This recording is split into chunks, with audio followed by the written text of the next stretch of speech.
Oi, pessoal. Hoje a gente vai continuar aquele capítulo, aquele livro, tá? A gente viu no último vídeo a introdução, tá? De uma breve história sobre quase tudo. E agora a gente vai pro capítulo 1. Eu fiz um mapa mental, ele tá aqui, tá?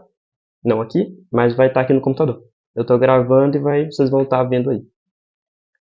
E esse mapa mental também vai estar no blog, tá? Vai ter um link que você pode ter acesso a ele. E vai ter as explicações, né, escrita desse mapa mental. A gente começa, tá?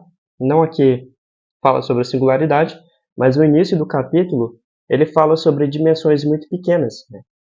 Fala sobre o tamanho de um próton e o quão necessário seria, né? O quão pequeno um próton é, ou seja, as dimensões que beiram ao infinito de tão pequenas. Então, essa parte aqui, que ele fala sobre essas dimensões infinitamente pequenas e sobre a criação de um mini universo inflacionário, eu vou deixar essa parte, essa introdução, tá?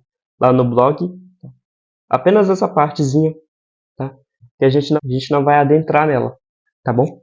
Porque o capítulo 1 a gente vai falar sobre o surgimento do universo, de como que realmente isso aconteceu. A gente sabe que o universo teve uma origem em um ponto, alguma coisa, um espaço muito pequeno, e então ele se expandiu. É isso que se sabe. Tá? Não se sabe como que isso aconteceu, não se sabe o que causou, não se sabe realmente o que causou, como aconteceu, como foi, tá?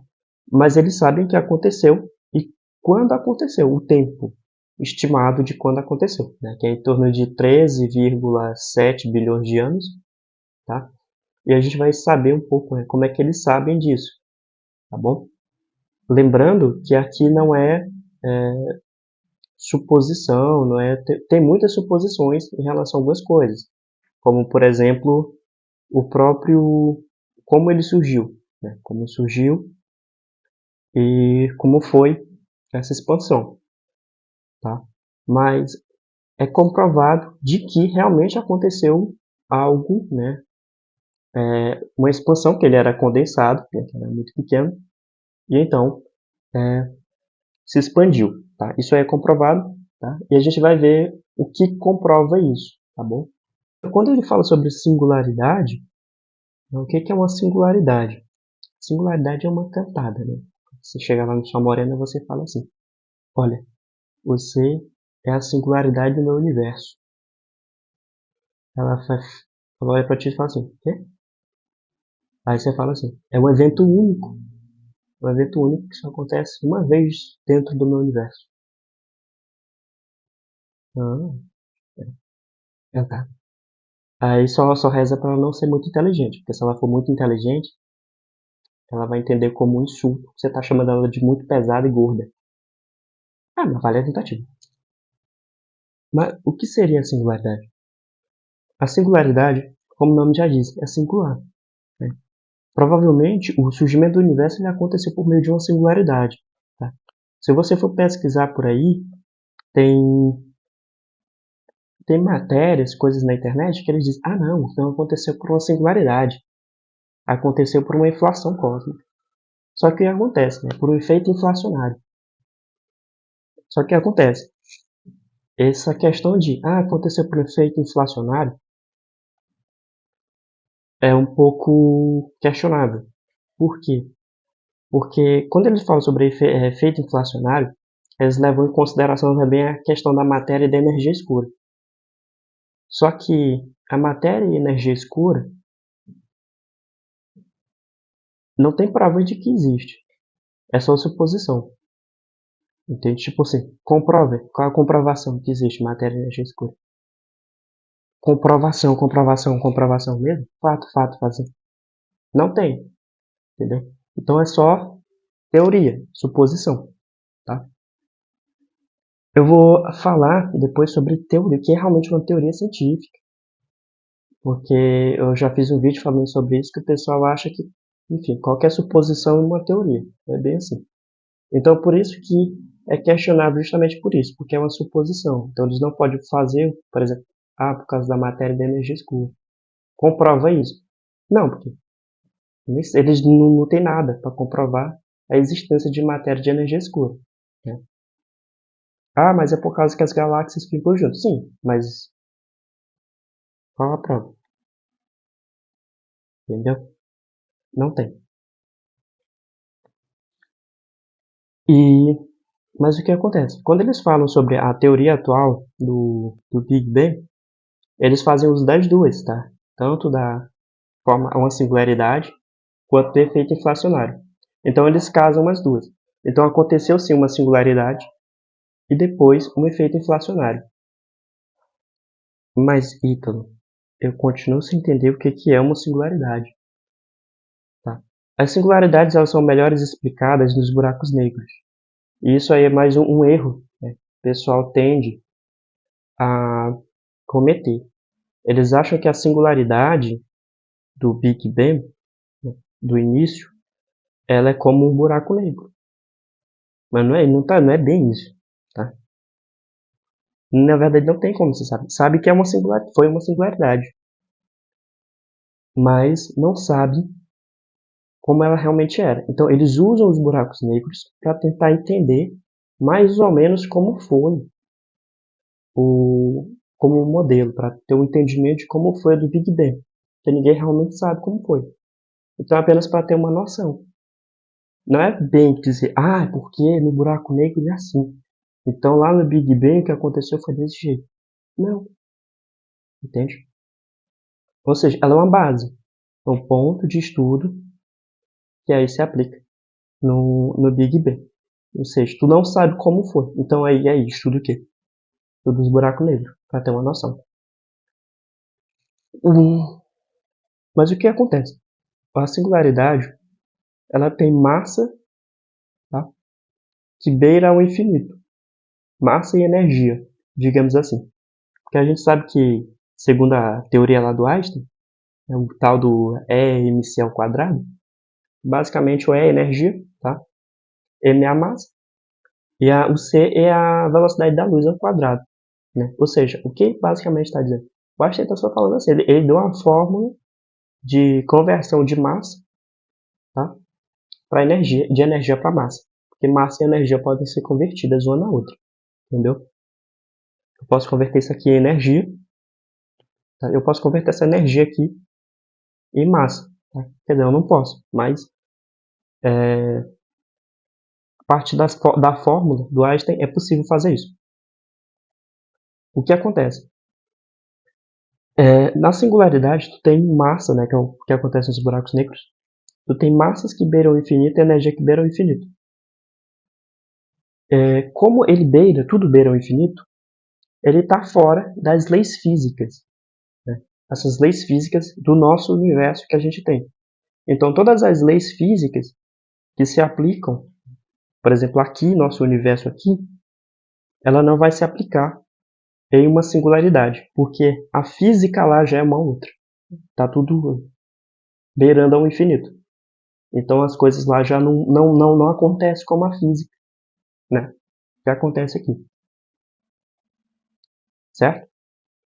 O Big Bang provavelmente, outra coisa, né? Tudo que a gente tem, toda essa matéria e energia que a gente tem, ela veio disso. Ela veio do Big Bang, que era um ponto extremamente denso de energia e massa, extremamente. Na verdade, não vou dizer que é um ponto, porque a gente não sabe se era um ponto. Talvez fosse uma fenda. Ninguém sabe como que era isso. Mas a questão é, teve alguma coisa que estava extremamente denso de matéria e de energia, e então se expandiu. É isso que sabe, beleza? E aí por que eles acham que é como se fosse um buraco negro? Porque é justamente isso. Tu tem uma grande quantia de matéria e de energia concentrada em um único lugar. Qual é a única coisa? Não é a única, mas a coisa no universo que é mais parecida, que consegue acumular. Pegar um monte de matéria e um monte de energia e concentrar tudo em um único ponto. Buraco negro, tá bom? Quem é que tem singularidade então? Né? Por causa disso, dessas quantias gigantescas, né? Que beiram o infinito de matéria e de energia? Buraco negro, tá bom? Agora a gente vai falar realmente sobre o Big Bang, tá? quando a gente começa a falar sobre Big Bang, Big, né, grande, Bang, explosão. Então, uma grande explosão. Primeira coisa, o cara que a gente vai falar aqui é o Georges Lemaitre, né? Georges Lemaitre, ele era um sacerdote belga, né? E ele analisando um negócio que a gente chama de desvio vermelho das galáxias, alguma coisa assim, que é mais conhecido em inglês como redshift, né? Eu não vou adentrar, também não sei muita coisa sobre isso, mas analisando esse efeito, chamado de efeito redshift, posso ter errado também essa pronúncia, mas para quem é entendedor do assunto vai saber o que que é. Então ele fez uso do, da teoria do Einstein e fez uso disso. E aí ele deu uma especulada, né, uma suposição, que até então não tinha nada realmente que pudesse comprovar. Eu vou chutar, eu vou jogar alguma coisa aqui para esse pessoal. Né? Porque muito, sempre começa assim, com uma suposição e com uma ideia, digamos assim, e depois ela é comprovada, tá bom? E ele foi falou assim, olha, as galáxias elas estão se afastando, né? Não é ele o cara que a gente tem, né, como a pessoa que realmente falou sobre o afastamento das galáxias, né? Ele é o cara que ele lança essa suposição em um artigo, né, baseado no efeito redshift e baseado na teoria da relatividade geral do Einstein. Posteriormente, quem vai comprovar isso, fica como quem descobriu isso, é o Edwin Hubble, né? Justamente é o cara que levou também o nome daquele telescópio, né? Telescópio Hubble. Tá? Mas beleza. Até aí tudo bem. Uma outra coisa é que ele não fala, né? Ele não usa esse termo. Ele não usa o termo Big Bang, né? Ele usa o termo átomo primordial, ou ovo primordial, né? Porque o que acontece? Ele fala assim, bom, parece que as galáxias estão se afastando. Se elas estão se afastando, então, em algum momento, elas estavam em um único ponto, né? Elas estavam tudo junto, né? Toda a matéria estava junto em algum ponto. Então ele usa esse termo, né? Como átomo primordial, ou ovo primordial. Aí tem um cara que ele satiriza isso, né? Ele tira sátira, ele tira onda.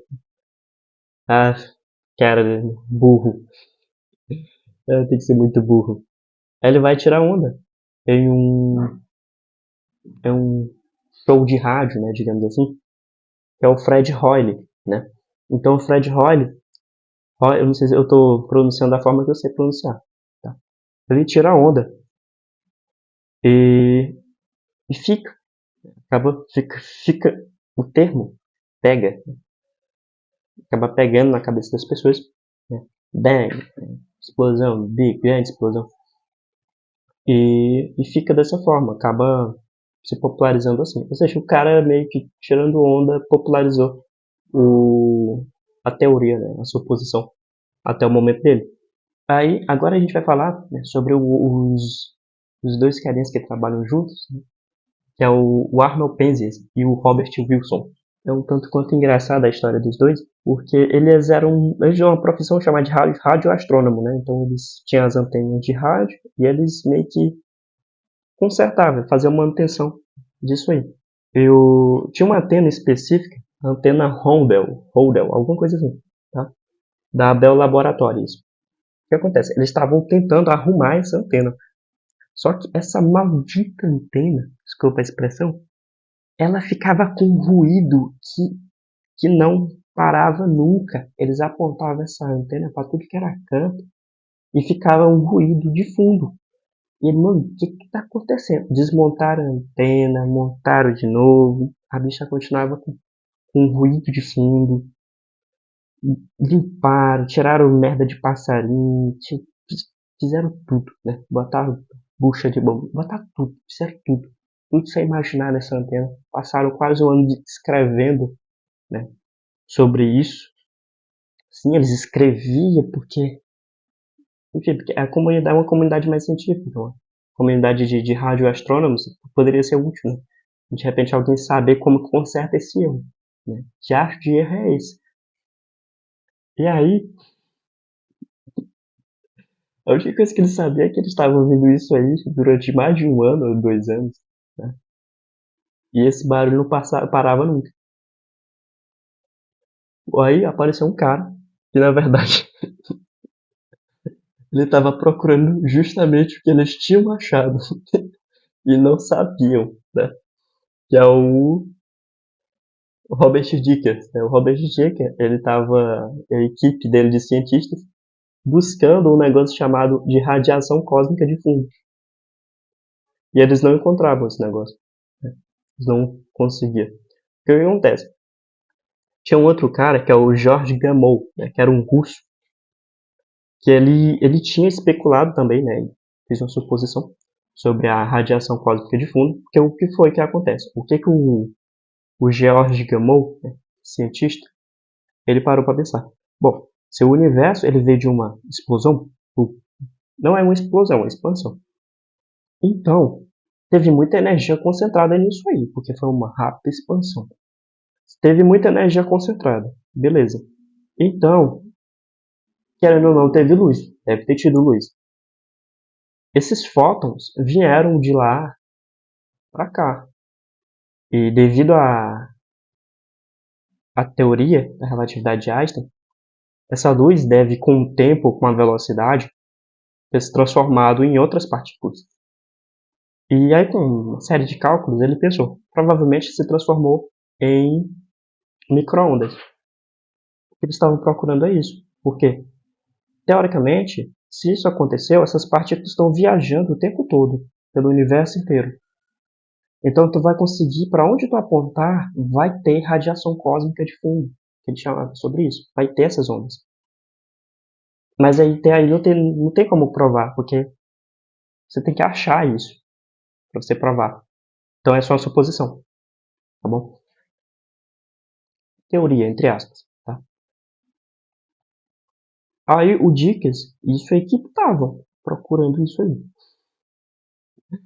Adivinha quem é que tinha achado e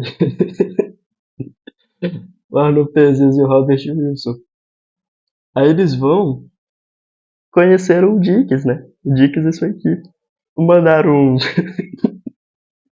umas mensagens, né? Mandaram um zap para eles, né? E aí, Dickens, a gente tá com uma pena aqui defeituosa, por onde a gente aponta ela, fazendo barulho. Como é que a gente acaba com esse maldito barulho? Aí o Dix, não, pô, vocês descobriram as coisas mais importantes da física nesses tempos. Essa bagaça rendeu o prêmio. Eles nem sabiam o que que eram, é o Dix. Eles publicaram, né, uma revista famosa que só. Eu não tô lembrado qual é a revista, tá? Talvez eu coloque o nome aí. Eles publicaram nessa revista, onde o Penzias e o Wilson, eles relatam o que aconteceu com eles, né? Enquanto o Dickens, né, e a equipe, eles explicam o que é isso, a importância disso. Então tu tem duas matérias, como que eles acham a radiação cósmica de fundo, que nem eles sabiam que era isso. Para eles é só um ruído, que eles apontavam para tudo que é direção e não parava nunca. E, e o Dickens e sua equipe explicam o que que há. Isso rendeu o prêmio Nobel pro Penzias e pro Robert Wilson. Ah, e pro Dickens e a equipe dele. Uma menção honrosa. Pois é, nem eles sabiam da importância disso. E eles ganharam o Nobel, eles não sabiam da importância disso. E do quão relevante era, né? A importância, o quão relevante e o quanto isso mudou, né, a física. Por quê? Porque isso realmente comprova, tá? Comprova que teve um ponto e de lá para cá ele vem se expandindo, digamos assim. Ou seja, o universo realmente está meio que expandindo, digamos assim. Porque veio de algum lugar e agora ele está adentrando, tá? De onde veio? Ninguém sabe. Tá bom? Porque foi muito rápido, né? Tem várias teorias, né? Porque foi muito rápido, então não tem como saber onde foi que iniciou. mas tu sabe que em alguns pontos tu tem uma radiação cósmica de fundo mais, entre aspas, recente, e outros tu tem uma radiação cósmica de fundo que já não tem mais tanto, ou seja, é mais antigo, seria algo mais ou menos nessa vibe, em alguns pontos. Então, por isso que especula. Dá para ter uma noção. Ou seja, mas isso é no universo que a gente tem o que é chamado de universo visível, né? Não é em todo o universo, digamos assim. É no universo visível humano. Tá bom? Bom, agora a gente vai falar sobre a teoria da inflação. A gente viu que quando a gente fala sobre o universo singular, sobre uma singularidade, tá? Ele Tem o pessoal que diz, não foi uma singularidade, não foi como um buraco negro, né? Já falam isso. Não foi como um buraco negro, não foi uma singularidade, né? Foi uma inflação, ou seja, foi um evento inflacionário, né? Mas na realidade, o surgimento atualmente, né, ele é sustentado pelas duas. Eles entendem. Parte um, parte outro. Então tu vai dizer assim, surgiu porque foi de forma inflacionária. Não. Ou então, surgiu porque foi só uma singularidade. Também não. Então, junta as duas. Por quê? Porque sozinho, né, o universo inflacionário sozinho não explica, né, como que tanta matéria se concentrou em um único ponto. Né? Que isso é algo de uma singularidade. E se fosse uma singularidade por si só, quando eu vou usar explode, mas não explode, ele se expande. Né? Quando ele se expande de uma vez, ele não, o nosso universo hoje não seria como é. Porque iria ser só um amontoado de poeira, de gás, e é isso. Com o tempo iria esfriar, ou então se ele ficaria muito quente, tá? Mas não iria para frente. Então por isso que eles não, eles tentam juntar as duas. E o que seria essa teoria da inflação? Digamos que, como o nome já diz, inflacionou. É que antes de expandir, explodir, digamos assim, houve uma súbita expansão, ou seja, expandiu um pouco de energia, digamos assim, voltou, né, e explodiu. Por quê? Porque essa expansão, com menos energia, digamos assim, ela criou algumas marcas, né, moldou um pouco do nosso universo até né, acontecer a, a singularidade, digamos assim, expandir completamente, explodir, né, expandir, tá? E beleza, mas o que comprova isso? Tem a teoria nucleossintética, tá? Primordial, eu acho que o nome é esse, deixa eu só confirmar. Teoria de nucleossíntese primordial, tá? Que é a formação de elementos básicos, né? Se tu pegar todos os elementos que existem, tá, no nosso universo, em abundância, tem alguns elementos que têm uma maior abundância do que outros, tá bom? Uma outra coisa é surgimento de estrelas e os amontoados de galáxias, tá bom? Isso foi influenciado por causa disso, né? Por causa dessa inflação. Caso contrário, é aquilo. Seria só um bando de pó e gás, né? Gás e pó. Mas não é o que aconteceu. Uma outra coisa é que isso é o que garante, né, a física, né, os vários fenômenos físicos que a gente tem no nosso universo, né, que a gente entende como verdades físicas, leis físicas. Isso vem daí, tá bom? Por quê? Porque a singularidade, né, a gente sabe que a física lá, ela meio que ela não é a física como a gente conhece. Então, as leis físicas elas não se aplicam às singularidades. Né? Isso é provado, tá? A teoria da relatividade geral do Einstein, ela aceita, né, singularidades. Inclusive, ele mesmo fala que lá as variáveis, né, o universo, né, a física, as leis, elas não se aplicam ali, tá bom? E aí, voltando aqui no nosso mapa mental, a gente vai falar sobre o Alan Guth, né? O Alan Guth é quem... Guth, seria isso? Enfim, chamado dessa forma. Ele é quem traz, né, à tona essa teoria, né? Então, até os 32 anos, o Alan Guth, ele não fazia nada da vida, absolutamente nada, né? Absolutamente nada da vida. Até os 32 anos. Alan Guth não queria saber de nada. Aí ele assistiu uma vez uma palestra, tá? De um cara chamado, novamente, o Robert Dicker. O Robert Dicker merecia um prêmio Nobel. Merecia. Ele estava com voluntário e deu uma palestra, né, sobre astronomia. Quem não está lembrado do Robert Dicker, né? O cara lá que estava tentando achar a radiação cósmica de fundo, tá? O Robert Dicker deu uma palestra e aí apareceu quem? O Alan Guth. Resolveu. Despretensiosamente ele foi lá assistir. Né? Assiste aqui uma palestra. É de graça mesmo, então. Aí foi lá, assistiu, ficou fissurado. Começou a pesquisar tudo que tinha sobre o assunto. Começou a buscar tudo que possível sobre esse assunto. E aí ele começou a encontrar algumas brechas, algumas coisas que não faziam sentido. E essa era uma delas, né? Ele deu origem a essa, né? A teoria do universo inflacionário. Não o Robert Dick. Mas se não fosse pelo Robert Dick, não o Alan Guth nunca teria dado origem a essa teoria. Lembrando que quando a gente fala que ele deu origem a isso, não é assim tão simples, né? Ele teve que aprender a fazer cálculos, teve que aprender várias coisinhas, né, para colocar isso no papel e trazer os modelos teóricos. E aí a gente tem um outro cara, né, que é o Martin Hayes. O Martin Hayes, ele traz uma teoria, tá, que a galera do cinema ama, né, adora.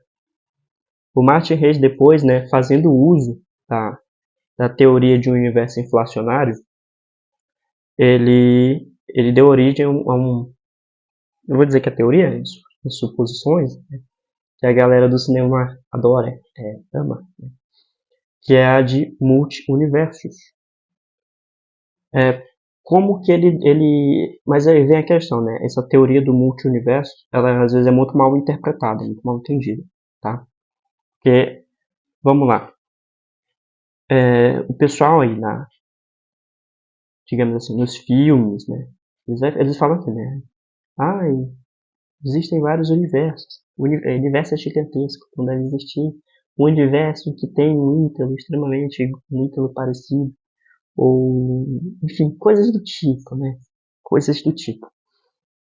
Mas como que seria essa teoria do Martin Hayes?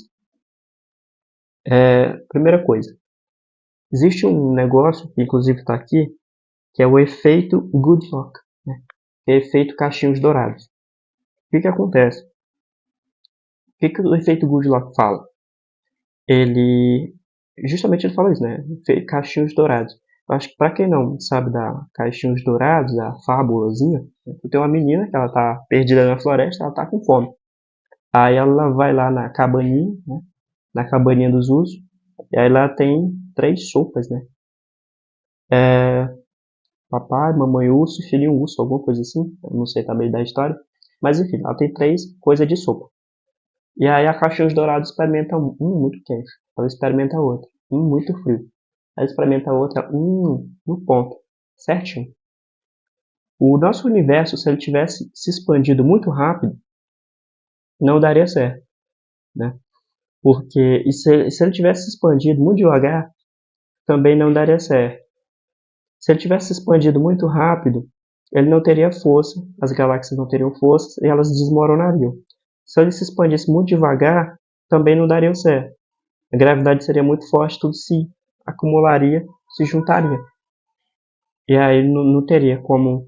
os elementos que a gente tem hoje, né, elementos essenciais para o surgimento de vida, eles não existiriam. Por que eles não existiriam? Porque as leis químicas, as leis físicas e químicas, elas são diferentes. Então, os elementos, as formas estáveis, ou seja, a gente tem elementos na natureza que têm formas estáveis. Os elementos de formas estáveis seriam também diferentes. E alguns elementos não existiriam, dependendo de como foi. E no outro, eles existiriam, mas de formas que seriam extremamente instáveis. A gente sabe que no nosso universo conhecido da forma que é, a gente tem um elemento essencial para a vida, né? Alguns, mas entre um deles a gente tem o carbono, né? O carbono tem todo um estudo sobre o carbono, a galera da química ama, a química orgânica, o pessoal de ciências, né? De outras disciplinas paga a química orgânica, e ensino superior sabe como é que é química orgânica. Química orgânica no ensino médio lá, toda bonitinha, né? Fácil. Chega no ensino superior, a química orgânica do ensino superior. Aí o pessoal vai falar assim, mas não, tudo é perfeito.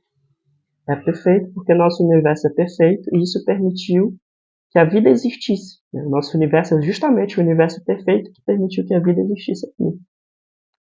Só que não. Porque a gente não sabe exatamente como que tu tem uma grande quantia de matéria concentrada em um único ponto.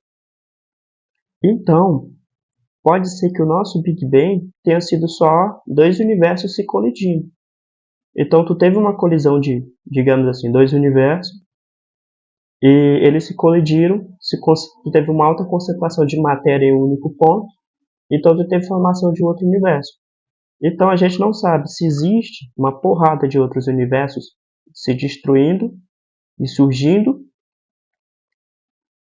E, bom, como existe uma porrada de vários universos surgindo, se destruindo, se colidindo, surgindo, a gente não sabe, né, se vai ter outros que têm condições da sopinha perfeita, que nesse universo tu pode ter 300 mil, milhões, né, de planetas, se for parar para pensar, quantia de planetas surrealmente grande se a gente for pensar no nosso universo.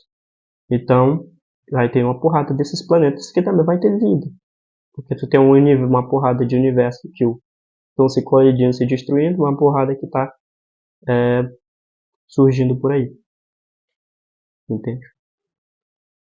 Então isso abre margem, né, para pensar em algumas coisas. Só que, como eu disse, né, a teoria de universos múltiplos do Martin Reis, ela não é essa teoria aí, tá? E a galera como é que pode dizer? A galera aí dos Vingadores. Eu já tô de saco cheio da Marvel, tá? Desculpa, vou ter que fazer desabafo, eu não aguento mais. História de alienígena, de viagem temporal, de cara viajando múltiplos universos, eu não aguento mais. Chega, chega, chega, chega. E aí a gente chega aqui, tá, no limite do universo. Na verdade, não se sabe. Aí vem uma questão, a gente também não sabe, por exemplo, pega uma pessoa e manda ela caminhar na Terra, né, no planeta Terra. Manda ela buscar a borda da Terra. Os terraplanistas encontram, né? Mas eu acho que se você não for terraplanista, você não vai encontrar a borda do fim do mundo. Você vai caminhar pela Terra, caminhar, caminhar, e você não vai conseguir sair dela. Eu não estou dizendo que o universo ele é uma bola ou uma bolha, tá? Mas o que especula é que o universo ele seja de uma forma muito, talvez não parecida, onde tu tem campo gravitacional, né? Ele se curva de uma forma que a gente não sabe como que ele se curva. Então, ele se curva e meio que não tem como sair dele. Então, tu tem um universo que está curvado de alguma forma, tá? Se alguém, inclusive, soubesse, já tem alguma teoria, alguma coisa sobre isso, por favor, tá? Mas ele meio que se curva e tu não tem como, digamos assim, sair, né, desse nosso universo como a gente conhece. Lembrando que todas as dimensões, elas são dimensões exorbitantes, né? A gente não está falando de pouco tempo, né? Sabe que tem galáxias próximas, né, que são a casa de bilhões de anos-luz, né? A luz percorreria, a velocidade da luz, que é a coisa mais rápida do nosso universo, percorreria, né, bilhões de anos para chegar aqui ou a gente ir para lá, entendeu? Bom, e é isso aí, espero que tenham gostado. Beijão, curte, dá like, se inscreve e até uma próxima.